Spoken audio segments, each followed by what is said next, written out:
अस्सलाम वालेकुम, welcome back to another day and another video. I hope आप सब खैरियत से होंगे।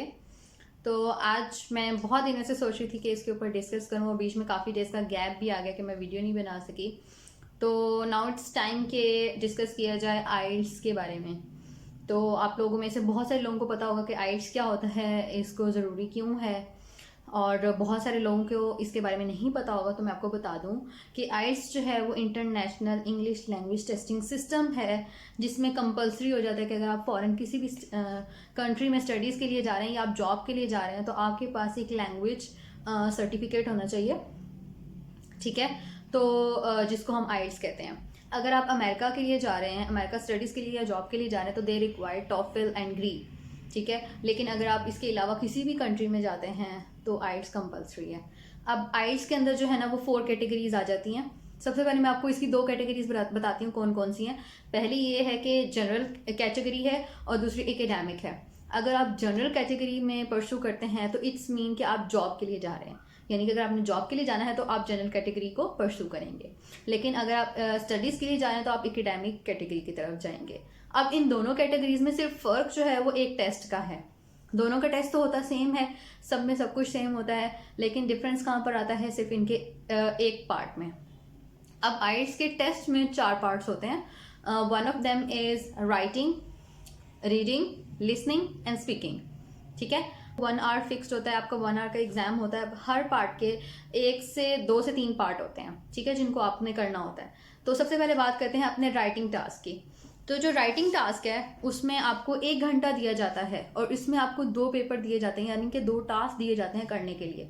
One of them is essay writing and other one is pictorial. कोई भी पिक्चर होगी, कोई ग्राफ होगा, उसको आपने देख के उस पिक्चर को एनालाइज करके उस पिक्चर के बारे में आपने लिखना है। ठीक है, अब मैं डिफरेंस बताती हूँ कि जनरल कैटेगरी का और एकेडमिक कैटेगरी का डिफरेंस कहाँ आता है। तो अगर आप एकेडमिक कैटेगरी के लिए परस्यू कर रहे हैं तो जो डिफरेंस आएगा, ऐसे राइटिंग दोनों कैटेगरीज में सेम होगा। और जो डिफरेंस है वो ये है कि अगर आप जनरल कैटेगरी में जा रहे हैं तो आपको लेटर लिखना पड़ेगा। ठीक है, 150 वर्ड्स का एक लेटर लिखना पड़ेगा, वो आपको सिचुएशन दे देंगे उसके अकॉर्डिंग। और अगर आप एकेडमिक कैटेगरी की तरफ जा रहे हैं तो आपको एक पिक्चर या ग्राफ दे दिया जाएगा, उनको ग्राफ या पिक्चर को देख के आपको उसके ऊपर 150 वर्ड्स का पैराग्राफ राइट करना पड़ेगा। ठीक है, और दूसरा ये कि जो आपने ऐसे राइट करना है वो 250 वर्ड्स का होगा। राइट, तो ये हो गया आपका राइटिंग टास्क। उसके बाद आ जाता है हमारा रीडिंग टास्क। अब रीडिंग टास्क में क्या होता है कि कोई समझ रहे होंगे कि जी कॉन्टीन्यूसली जो है वो आपको एक पैराग्राफ दे दिया जाएगा, उसको आपको रीड करना होगा। नो, ऐसा कुछ नहीं है। उसमें आपको 3 पैराग्राफ दिए जाते हैं डिफरेंट लैंग्वेज स्टाइल में, अमेरिकन, ब्रिटिश, ऑस्ट्रेलियन। ठीक है, 3 लैंग्वेज पैटर्न फॉलो किए जाते हैं।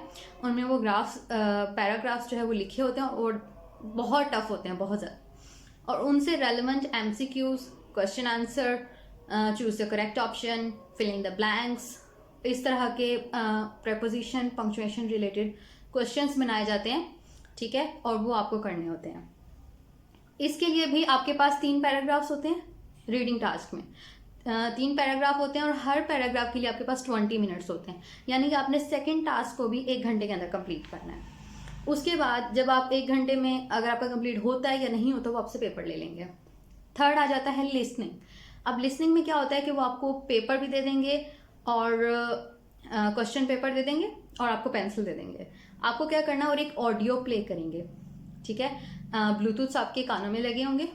आपने सिंपली क्या करना है, वो जैसे वीडियो ऑन करेंगे, सॉरी ऑडियो ऑन करेंगे तो पीछे से आपकी कान में, मतलब आप वॉइस चल रही होगी, आपने उसको सुनना है और साथ साथ आपने आंसर लिखने हैं। लाइक आपने उसको सुनते जाना है और आंसर भी लिखते जाना है।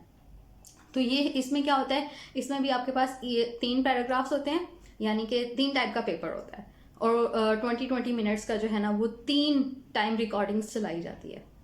तो आपने उसके अकॉर्डिंग जो है ना वो देख के चलना है। इसमें भी 3 एक्सेंट्स होते हैं, अमेरिकन, ब्रिटिश एंड ऑस्ट्रेलियन। ठीक है, उनको आपको सुनना होता है। ऑस्ट्रेलियन बहुत फास्ट होता है और अमेरिकन जो है वो थोड़ा सा, मतलब हमें समझ आ जाता है कि हम नॉर्मली जो है ना उसको यूज़ करते हैं। और ब्रिटिश भी जो है ना वो बहुत बहुत मुश्किल होता है उसको समझना। ठीक है, तो मेन चीज़ ये है कि टाइम मैनेजमेंट आपने किस तरह से करनी है। लास्ट टास्क जो है वो आ जाता है स्पीकिंग का। अब स्पीकिंग में सम ऑफ द टाइम ऐसा होता है कि एग्जाम के सेकेंड डे इसको कंडक्ट किया जाता है, सम ऑफ द टाइम ऐसा होता है कि उसी डे ही इसको कंडक्ट करवाया जाता है। तो अगर तो आपका नेक्स्ट डे है तो फिर आप रिलैक्स होकर अपना स्पीकिंग का जो है ना वो पोर्शन दे सकते हो, लेकिन अगर उसी डे है तो बहुत ज़्यादा प्रेशर हो जाता है। तो उसको सिंपली आपने क्या करना है, उसके लिए टाइम सबसे कम होता है, पहले 15 मिनट्स होते थे, लेकिन अब जो है वो उसको चेंज करके 8 मिनट्स या 10 मिनट्स का जो है ना वो टाइम रखा गया है। अब उस 8 से 10 मिनट में आपने क्या करना है, आपने 1.5 मिनट बोलना है, यानी बोलना क्या है, आपने अपने बारे में बताना है, इंट्रोडक्शन अपना देंगे, ठीक है। आपने जैसे ही रूम में जाना है, बैठने के भी कुछ एथिक्स हैं, आपने उनको भी फॉलो करना है, और 1.5 मिनट आपने बोलना है, और 1.5 मिनट के बाद 1.5 मिनट वो आपसे क्वेश्चनिंग करेंगे, आपने उनको उसके बारे में आंसर करना है, ठीक है। उससे 1.5 मिनट में वो आपसे आपको एक टॉपिक दे देंगे, फॉर एग्जांपल बर्थडे, ठीक है। अब अपने बर्थडे के ऊपर जितना आप बोल सकते हो कि मेरा ये इवेंट था, मुझे बर्थडे गिफ्ट ये मिला, यहाँ से मिला, मेमोरेबल क्यों है, किस लिए है, किसने दिया, और उसकी क्या स्पेशलिटी थी, आपने उसको संभाल के क्यों रखा है, उसके बारे में आपको ना वो सारी चीज़ें, वो सिचुएशन बता देंगे, आपने उसके बारे में एक्सप्लेन करना होगा। 1.5 मिनट से ज़्यादा वो टाइम नहीं देंगे, सम ऑफ द टाइम वो 1 मिनट से 40 सेकंड पे भी आ जाते हैं। तो आपने डिपेंड करता है कि आपको आप कितना उनको इम्प्रेस कर सकते हो, ठीक है। तो स्पीकिंग में ये पोर्शन आ जाता है। उसके बाद वो फिर आपने जो उन्हें एक टाइटल दिया होगा बर्थडे के अबाउट, वो उससे आपसे क्वेश्चन करते जाएंगे करते जाएंगे करते जाएंगे, और अगर आप बहुत अच्छा बोल रहे हो तो वो आपको सुनेंगे, ज़्यादा से ज़्यादा वो आपको 5 मिनट देंगे, ठीक है। अगर तो आप शुरू में इंट्रोडक्शन में चुप हो गए हो और आप अच्छा नहीं एक्सप्लेन कर पा रहे हो, तो फिर वो कहेंगे सॉरी, वो फिर सेकंड पोर्शन और थर्ड पोर्शन तक जाएंगे ही नहीं, ठीक है। तो स्पीकिंग के भी 3 पोर्शन होते हैं, एक में वो आपको इंट्रोडक्शन, सेकंड में वो आपको क्यू कार्ड्स, और थर्ड में क्वेश्चनिंग आंसरिंग, ठीक है। तो बहुत मुश्किल होता है कि क्यू कार्ड्स और क्वेश्चनिंग आंसरिंग तक ही वो जाएं। वो इंट्रोडक्शन में ही वो कहते हैं कि जी सॉरी, अल्लाह हाफिज़, ठीक है। तो अगर आप इसकी प्रिपरेशन करना चाह रहे हैं तो बेस्ट इंस्टीट्यूट मैं आपको बता देती हूँ कौन सा है। One of them is KIPS college. मैंने खुद पर्सनली किप्स कॉलेज से किया है, मेरा उनके साथ एक्सपीरियंस बहुत अच्छा रहा है।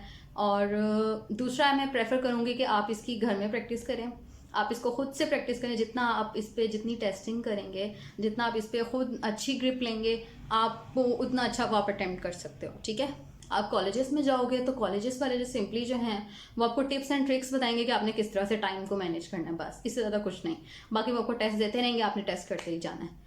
लेकिन बेस्ट मेथड ये है कि आप उसकी आइल्स की एक बुक ले लो, ब्रिटिश काउंसिल की, वहाँ से आप एक बुक ले लो और आप उसको घर में प्रैक्टिस करो।